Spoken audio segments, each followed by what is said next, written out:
First name's Josh, last name Wright. Okay, and your title? I'm a driver engineer with Huntsville Fire Rescue. Well, we take a few extra precautions. We have a little more PPE to keep up with, and we're a little more cautious on every medical call we run. We've got medical calls that range anywhere from a cardiac arrest on up to I just don't feel good. And at this point, even once we arrive on scene, we're checking as much as we can for any symptoms of COVID-19. We do not at this point. We have done a lot of just self-screening. So our department heads have asked if any of our personnel have symptoms of COVID-19, fever, malaise, just to stay home until it's either confirmed that it's not COVID-19, or if it is, then it would be addressed later on. Yeah. At first, there's some anxiety as you try to figure out what's going on, figure out what the recommendations are from the CDC. But at this point, we're getting in kind of a rhythm. And I mean, honestly, it's just like handling the flu at this point. As far as I don't want to get the flu either, so I don't want to get COVID-19. But we have good PPE, and we're getting some training on how to use it. And at this point, there seems to be plenty of it. So that's good. There was some anxiety, obviously, for a while that there wouldn't be enough, but it appears that there is at this point.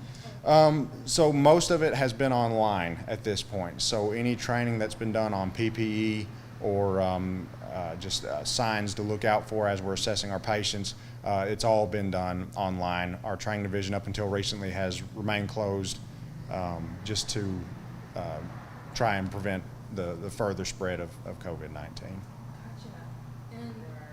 Yes, so we do have the N95 mask, and if a patient is exhibiting signs of respiratory distress, fever certainly, or any of the other list of symptoms, then yeah, we definitely wear an N95. We've got PPE from standard mask and gloves all the way up to a Tyvek suit. So we kind of dress our PPE according to the level of call. Well, yeah, so I mean, each shift has morning duties, and cleaning the station is part of that.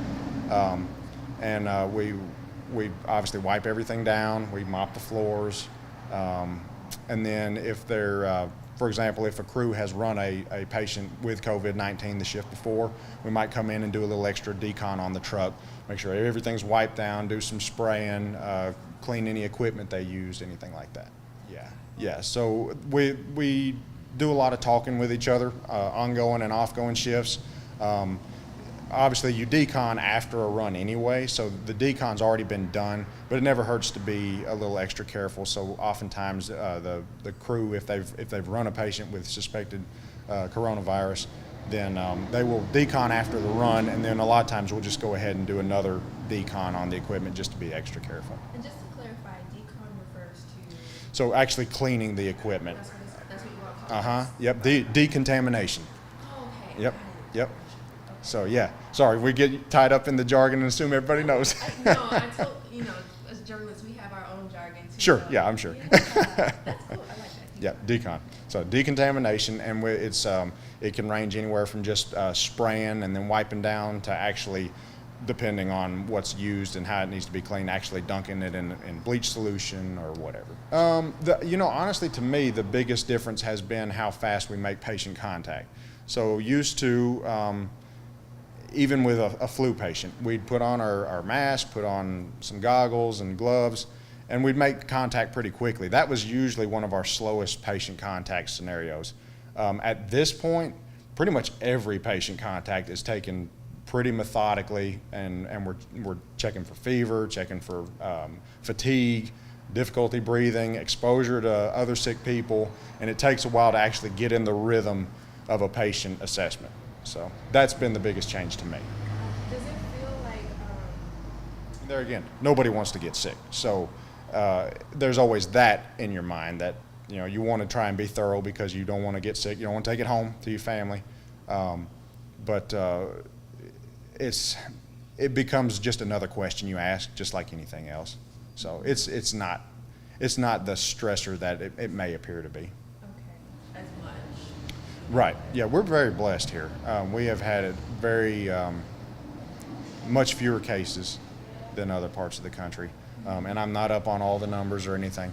But I will say for us, while we do run patients that are either suspected or confirmed COVID-19, it's not necessarily an everyday occurrence, but we do try to be very careful and consider that each patient we come across may be a carrier.